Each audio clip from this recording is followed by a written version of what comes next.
নতুন মন্ত্রী প্রতিমন্ত্রীরা কে কোন মন্ত্রণালয় পেলেন? তারেক রহমানের নেতৃত্বে গঠিত প্রথম মন্ত্রিসভার আকার ছোট হবে জানালেও শেষ পর্যন্ত 50 সদস্যের মন্ত্রী পরিষদ ঘোষণা করেছে বিএনপি।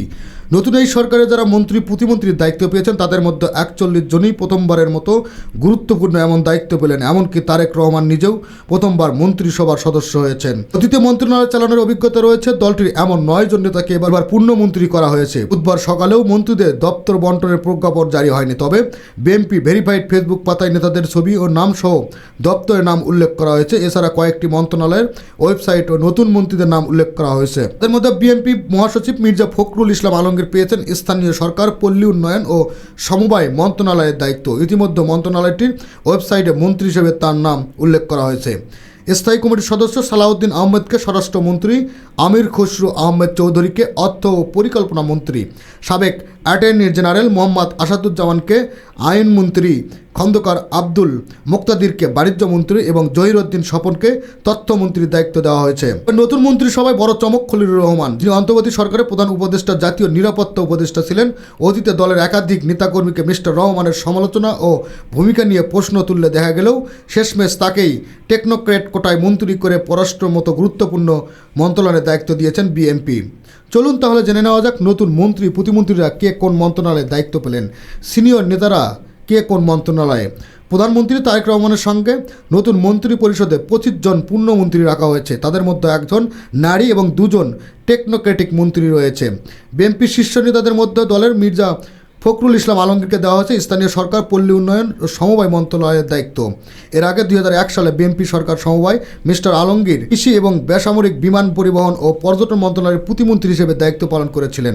দলের স্থানীয় কমিটির সদস্য সালাউদ্দিন আহমেদ পেয়েছেন স্বরাষ্ট্র মন্ত্রণালয়। অতীতে তিনি বিএনপি সরকারের যোগাযোগ প্রতিমন্ত্রী হিসেবে দায়িত্ব পালন করেছিলেন। স্থানীয় কমিটির আরেক সদস্য আমির খসরু মোহাম্মদ চৌধুরী অতীতে খালেদা জিয়ার সরকার বাণিজ্য মন্ত্রী ছিলেন। এবার তার কাঁধে পড়েছে অর্থ ও পরিকল্পনা মন্ত্রণালয়ের দায়িত্ব। বিএনপি নেতা অবসরপ্রাপ্ত মেজর হাফিজ উদ্দিন আহমেদকে মুক্তিযুদ্ধ বিষয়ক মন্ত্রণালয়ের দায়িত্ব দেওয়া হয়েছে। তিনি এর আগে বিএনপি সরকারের বাণিজ্য এবং পানি সম্পদ মন্ত্রী ছিলেন। বিদ্যুৎ, জ্বালানি ও খনিজ সম্পদ মন্ত্রণালয়ের দায়িত্ব দেওয়া হয়েছে দলটির নেতা ইকবাল হোসেন মাহমুদ টুকুকে। অতীতে তিনি একই মন্ত্রণালয়ের প্রতিমন্ত্রী হিসেবে কাজ করেছেন।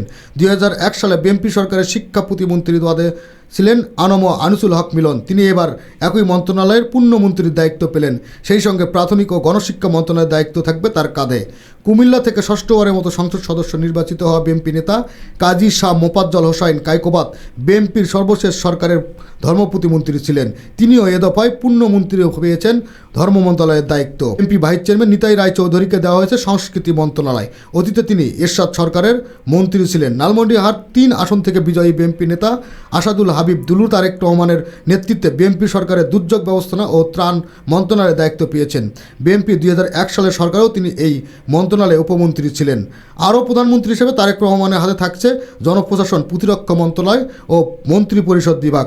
নতুন মন্ত্রীদের তাদের মধ্যে বিএনপি প্রয়াত চেয়ারপারসন খালেদা জিয়ার ব্যক্তিগত চিকিৎসক ও দলের স্থায়ী কমিটির সদস্য ডক্টর এম জাহিদ হোসেন পেয়েছেন সমাজ কল্যাণ এবং নারী ও শিশু বিষয়ক মন্ত্রণালয়ের দায়িত্ব। ঢাকা 10 আসন থেকে বিজয়ী শেখ রবিউল আলমকে একই সঙ্গে দেওয়া হয়েছে সড়ক পরিবহন, সেতু, রেলপথ এবং নৌ পরিবহন মন্ত্রণালয়ের দায়িত্ব। সড়ক পরিবহন মন্ত্রণালয়ের ওয়েবসাইট তার নাম উল্লেখ করা হয়েছে। ঝিনাইদহ থেকে নির্বাচিত সংসদ সদস্য মোহাম্মদ আসাদুজ্জামানকে দেওয়া হয়েছে আইন, বিচার ও সংসদ প্রয়োগ মন্ত্রণালয়ের দায়িত্ব। 2024 সালের 8 আগস্ট অন্তর্বর্তী সরকারের ক্ষমতা নেওয়ার পর তিনি 1 বছরের বেশি ধরে অ্যাটর্নি জেনারেল দায়িত্ব পালন করেন। প্রথমবারের মন্ত্রী হয় বিএনপি নেতা আব্দুল আওয়াল মিন্টু পেয়েছেন পরিবেশ, বন ও জলবায়ু পরিবর্তন মন্ত্রণালয়। অন্যদিকে রাজশাহীর সাবেক মেয়র মিজানুর রহমান মিনুকে দেওয়া হয়েছে ভূমি মন্ত্রণালয়ের দায়িত্ব। লক্ষ্মীপুর থেকে বিজয়ী বিএনপির যুগ্ম মহাসচিব শহীদ উদ্দিন চৌধুরী আনি পেয়েছেন পানি সম্পদ মন্ত্রণালয়। এর বাইরে আরিফুল হক চৌধুরীকে শ্রম ও কর্মসংস্থান এবং প্রবাসী কল্যাণ ও বৈদেশিক কর্মসংস্থান মন্ত্রণালয়, খন্দকার আব্দুল মুক্তাদিরকে বাণিজ্য শিল্প, বাণিজ্য পাট, বস্ত্র মন্ত্রণালয়, জহিরউদ্দিন স্বপনকে তথ্য ও সম্প্রচার মন্ত্রণালয়ের মন্ত্রী করা হয়েছে। প্রতিমন্ত্রী কে কোথায়? নতুন সরকারের যে 24 জন প্রতিমন্ত্রীর নাম রেখেছে তাদের সবাই প্রথম মন্ত্রী পরিষদ জায়গা পেয়েছেন। তাদের মধ্যে প্রয়াত বিএনপি নেতা সাদেক হোসেন খোকার ছেলে ইশরাক হোসেন এবারের মন্ত্রী পরিষদের মুক্তিযুদ্ধ বিষয়ক মন্ত্রণালয়ের প্রতিমন্ত্রী রয়েছেন।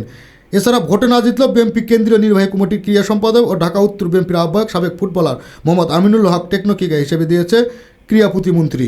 অন্যদিকে আলোচিতদের মধ্যে ববি হাসকে শিক্ষা এবং প্রাথমিক গণশিক্ষা মন্ত্রণালয়ের নয়েদ সাদিক অর্থ পরিকল্পনা মন্ত্রণালয় এবং নুরুল হক নুরুকে শ্রম ও কর্মসংস্থান মন্ত্রণালয় এবং প্রবাসী কল্যাণ বৈদেশিক কর্মসংস্থান মন্ত্রণালয়ে প্রতিমন্ত্রী করা হয়েছে। এর সঙ্গে মীর মোহাম্মদ হেলাল উদ্দিনকে পার্বত্য চট্টগ্রাম বিষয়ক মন্ত্রণালয়, হাবিবুর রশিদ সড়ক পরিবহন সেতু এবং রেলপথ মন্ত্রণালয়, মোহাম্মদ রাজীব আহসানকে নৌ মন্ত্রণালয়, মোহাম্মদ আব্দুল বারিকে জনপ্রশাসন মন্ত্রণালয়, মীর শাহের আলমকে স্থানীয় সরকার পল্লী উন্নয়ন সমবায় মন্ত্রণালয়ের প্রতিমন্ত্রী করা হয়েছে। বিভিন্ন নিউজ পেতে আমাদের চ্যানেলটি সাবস্ক্রাইব করে সাথেই থাকবে।